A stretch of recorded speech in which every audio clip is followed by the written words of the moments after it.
Bonjour et bienvenue sur le podcast Suis ton flow.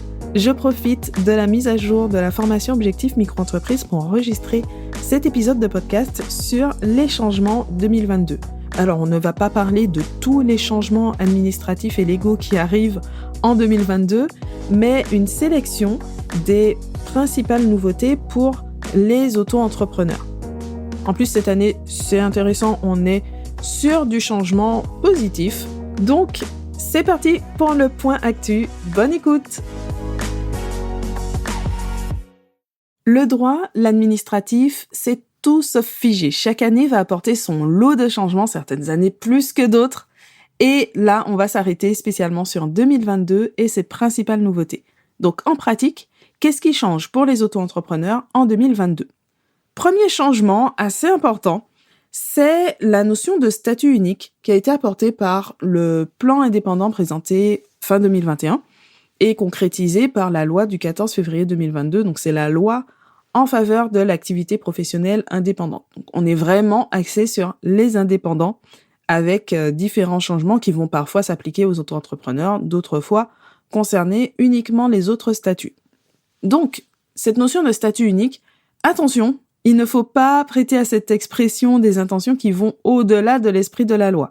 Il n'est pas question de créer un statut universel pour tous les travailleurs indépendants. Les sociétés continuent d'exister comme avant. On a le URL, la SARL, la SASU, etc. Ce qui change, par contre, c'est la disparition de l'option EIRL. Donc, EIRL pour entreprise individuelle à responsabilité limitée. Il s'agit d'un statut un peu hybride, un aménagement de l'entreprise individuelle. Donc, avant l'application de cette loi, en principe, l'entrepreneur individuel a un patrimoine unique qui va mélanger ce qui relève de sa vie personnelle et ce qui est propre à son activité. La conséquence, c'est que une dette personnelle, du coup, peut être payée en saisissant des biens professionnels et inversement. Tout est mélangé. Et cette règle, elle devient encore plus délicate pour les couples mariés, en tout cas ceux qui sont mariés sous la communauté, parce que ça reste la règle la plus courante, souvent on ne fait pas de contrat de mariage, et donc c'est le patrimoine commun des époux qui peut se trouver menacé en cas de dette. Alors pour mieux protéger le travailleur indépendant, il y a eu quelques règles au fil du temps. Par exemple, la résidence principale, depuis quelques années, elle est insaisissable par défaut, donc sans avoir la moindre démarche à réaliser, elle est réputée insaisissable. Le IRL a été créé, ça fait déjà quelques années aussi, pas mal d'années. Et donc, elle consiste en fait à déclarer devant notaire un patrimoine professionnel qui va être séparé du patrimoine privé. Donc, c'est un aménagement fictif, entre guillemets, qui permet de séparer le pro et le perso et que les dettes professionnelles, du coup, ne puissent être payées que sur l'actif de l'entreprise. Donc, vu comme ça, on se dit, oui, c'est une option intéressante, donc pourquoi on la supprime? C'était bien à l'avantage du travailleur indépendant pour le protéger. Sauf que, en fait, cette option hybride n'a jamais connu de succès. Parce que la démarche peut être un peu compliquée, il y a des contraintes de gestion, et du coup, on est tellement dans l'entre-deux que les entrepreneurs partaient soit pour l'entreprise individuelle classique, y compris la micro-entreprise, en acceptant le fait de ne pas être protégé au niveau du patrimoine, de ne pas être protégé du tout à part la résidence principale, soit pour une société, même en étant seule, avec le URL ou la SASU, qui permet de créer une entité autonome qui va être responsable de ses propres dettes sans impliquer son dirigeant. Et évidemment, il y a des limites, mais pour faire ressortir les grandes différences, on va simplifier comme ça. Et donc, ce qui a été décidé pour 2022, ce n'est pas vraiment de supprimer cette option. En pratique, oui, ça va se traduire par la disparition progressive de l'EIRL. Il n'est plus possible d'opter aujourd'hui pour l'EIRL, mais en fait, c'est comme si elle avait été étendue en quelque sorte à tous les entrepreneurs individuels. C'est-à-dire que à partir de 2022, la responsabilité de l'indépendant, l'entrepreneur individuel, va être limitée à ses biens professionnels. Donc, il ne sera plus possible de saisir les biens personnels pour payer des dettes professionnelles, sauf s'il renonce à cette protection. Alors, comme toujours, c'est à considérer avec quelques nuances. Par exemple, pour obtenir un financement professionnel, il n'est pas rare de devoir offrir des garanties de manière personnelle sur son patrimoine ou sur sa personne en tant que caution. Et puis, grande question, de définir ce qui relève des biens professionnels ou personnel. Et selon le cas, la question n'est pas si évidente parce que, par exemple, les biens mixtes, c'est-à-dire ceux qui sont utilisés à la fois pour les besoins personnels et pour les besoins professionnels, ils ne vont pas bénéficier de cette protection. À partir du moment où ils sont utiles à l'activité professionnelle, on considère que c'est du patrimoine professionnel qui peut, du coup, être utilisé donc pour solder les dettes professionnelles. Mais cela dit, ça reste un changement vraiment important qui va entrer en vigueur le 14 mai 2022 pour les entreprises qui sont créées après cette date et pour les entreprises qui existaient déjà, ça va être appliqué seulement pour les nouvelles dettes.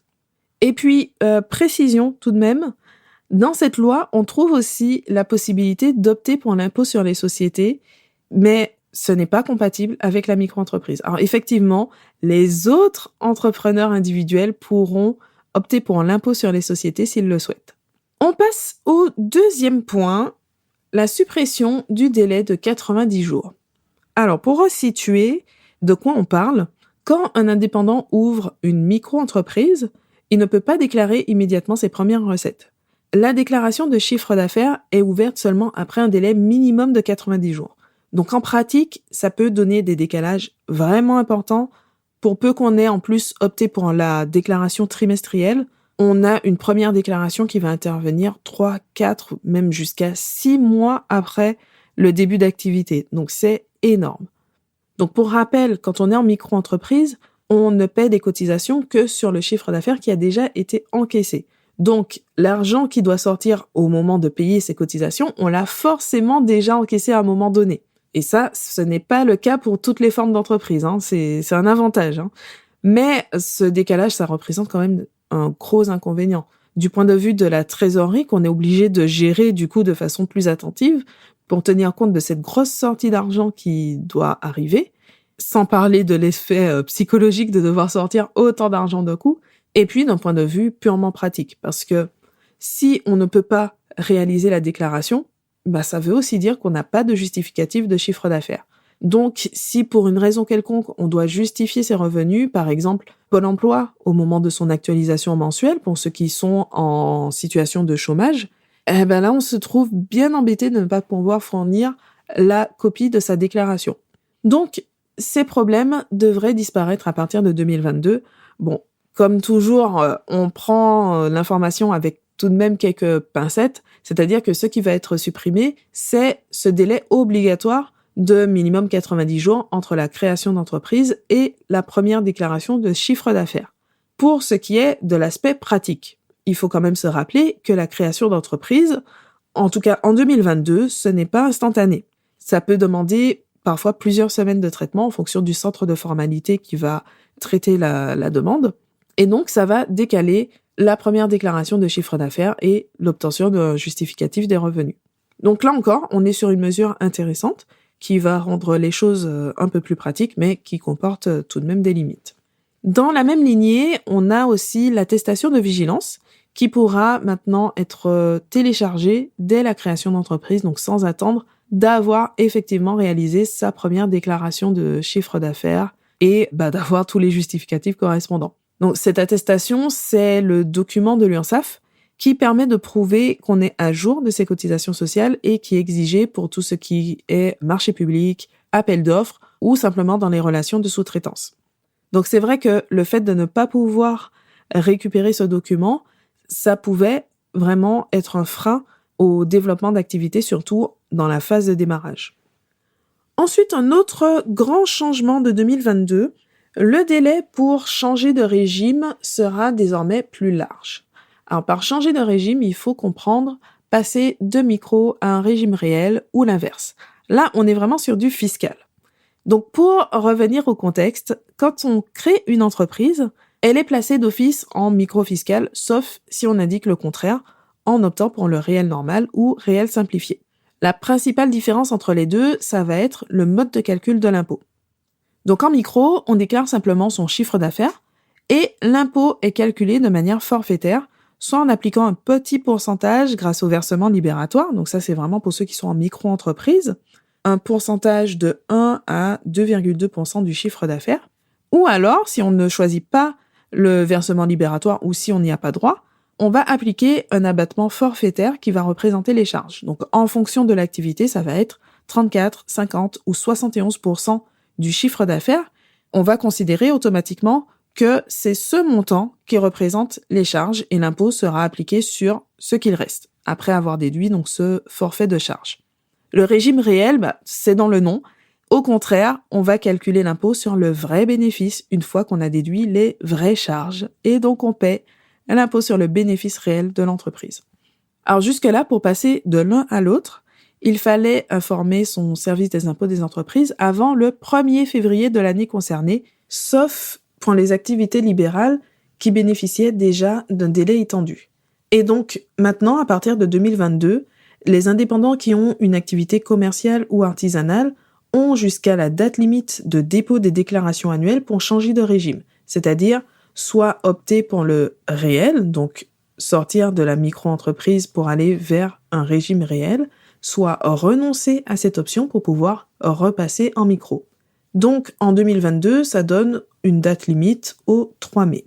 L'avantage, c'est que du coup, ça laisse le temps de faire un vrai point sur ces chiffres de l'année précédente, voire du début d'année en cours, parce que du coup, quand on est en mai, on a déjà la tendance pour l'année en cours, et on peut prendre une décision éclairée grâce à ces chiffres. Donc là aussi, on est sur une mesure intéressante, et puis ça permet d'harmoniser, que ça soit le même délai pour tout le monde. Voilà, donc on a détaillé 3 mesures phares qui concernent les micro-entrepreneurs, mais d'autres mesures, d'autres changements ont été prévus cette année, notamment à travers le plan indépendant. Donc pour citer quelques exemples rapidement, on a la simplification du passage d'entreprise individuelle à société en facilitant la transmission du patrimoine. À partir de 2022, cette transmission pourra être faite en une seule opération, alors qu'avant, il fallait faire bien par bien, contrat par contrat. Mais de toute façon, c'est un moment clé où l'accompagnement par un professionnel est indispensable. Donc, c'est surtout pour lui que ça va simplifier largement la tâche. Mais de toute façon, c'est un moment clé où l'accompagnement par un professionnel est indispensable. Ensuite, on a la création de nouveaux sites d'information et de démarches à destination des indépendants. Donc, ça, c'est une mise en place qui est progressive, qui n'entraîne pas de changement majeur pour les micro-entrepreneurs aujourd'hui.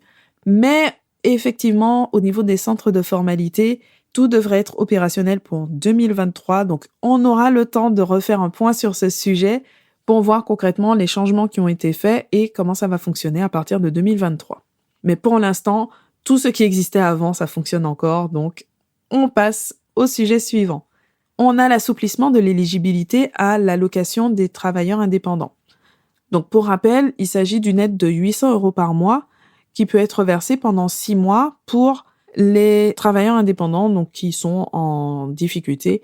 Et jusqu'à maintenant, un des critères, c'était la liquidation judiciaire. Et donc, ce critère, il pourra être remplacé par la cessation d'une activité non viable économiquement. Donc, par non viable, il faut comprendre une perte de revenus d'au moins 30%. Et il y a un autre critère aussi sur les revenus. Il faut avoir eu un revenu minimum de 10 000 €. Donc, avant, c'était pendant les 2 années précédentes. Et maintenant, c'est sur l'une des 2 dernières années. Voilà, donc ça a été un peu assoupli. Ce n'est pas non plus la panacée. Et puis, ça reste 800 € par mois. Mais au moins, on peut penser que cette aide sera un peu plus accessible aux micro-entrepreneurs, alors que jusqu'à maintenant, le critère de liquidation judiciaire, ça paraissait un peu compliqué. Ensuite, autre mesure qui concerne aussi les auto-entrepreneurs, les fonds d'assurance formation, c'est-à-dire les financeurs qui prennent en charge la formation des indépendants, ils connaissent quelques changements de compétences, quelques changements aussi au niveau des formations éligibles aux prises en charge ou encore au niveau des montants de prise en charge. Bon, ça, c'est un changement qu'il y a chaque année en fonction du financeur, en fonction des activités, etc. On y reviendra dans un article dédié à ce sujet. Et puis avant de terminer cette présentation, j'aimerais revenir sur quelques changements qui ont eu lieu en 2021, mais qu'on n'a pas forcément eu l'occasion d'aborder, que ce soit sur le podcast ou sur le blog. Donc, puisqu'ils méritent d'être connus, on fait un petit point rapide. Alors, première chose, le droit aux indemnités journalières, ça a pas mal évolué ces dernières années et désormais, les professionnels libéraux ont droit aux indemnités journalières en cas d'arrêt maladie. Les conditions pour en bénéficier, les montants vont différer en fonction de l'activité, y compris pour un même statut d'auto-entrepreneur. Et donc en pratique, ça a eu des conséquences directes sur les cotisations que vont payer que payent, puisque c'est appliqué depuis juillet 2021. Donc depuis le 1er juillet 2021, tous les professionnels libéraux ont droit aux indemnités journalières. Et pour ceux qui relèvent de la CIPAV, donc c'est très peu d'activités, c'est moins de 20 activités, ces micro-entrepreneurs ont maintenant un taux de cotisation qui n'est pas de 22% comme tous les professionnels libéraux, mais de 22,2%. Et c'est donc cette augmentation qui finance le fait d'avoir droit aux indemnités journalières. Ensuite, autre changement dont je voulais parler aujourd'hui, l'exonération de CFE a été prolongée. En tout cas, pour certains. Donc la cotisation foncière des entreprises, c'est l'impôt qu'on paie annuellement pour toutes les entreprises, à peu de choses près. Les entreprises en sont automatiquement exonérées l'année civile de la création. Mais pour certains, cette exonération maintenant peut être de 4 ans, c'est-à-dire l'année d'exonération dont toutes les entreprises bénéficient, plus une prolongation de 3 ans, à la double condition, donc déjà que ce dispositif a été voté par la commune ou la communauté de communes. Donc ça, c'est la grosse restriction, parce qu'il faut déjà que, au niveau local, il y ait eu la volonté de mettre en place cette exonération de 3 ans, et puis de l'avoir demandé, c'est-à-dire en pratique, sur l'imprimé 1447C, c'est la déclaration initiale de CFE, donc on doit remplir l'année civile de la création de son entreprise. Donc voilà pour les 2 points de 2021 que je voulais quand même ajouter à cette présentation des grands changements de l'année 2022. Merci d'avoir écouté cet épisode jusqu'à la fin. Si tu veux aller plus loin, tu peux retrouver la transcription de l'épisode, mais aussi la formation Objectif Micro-entreprise qui aide à comprendre simplement l'administratif pour créer et gérer sa micro-entreprise, gagner du temps et gagner en sérénité surtout, et qui est éligible au CPF. Dans tous les cas, tu retrouves tous les liens utiles et les ressources dans la description de l'épisode ou sur le blog j'aimelapaperasse.com. Merci pour ton écoute. On se retrouve très vite pour un nouvel épisode.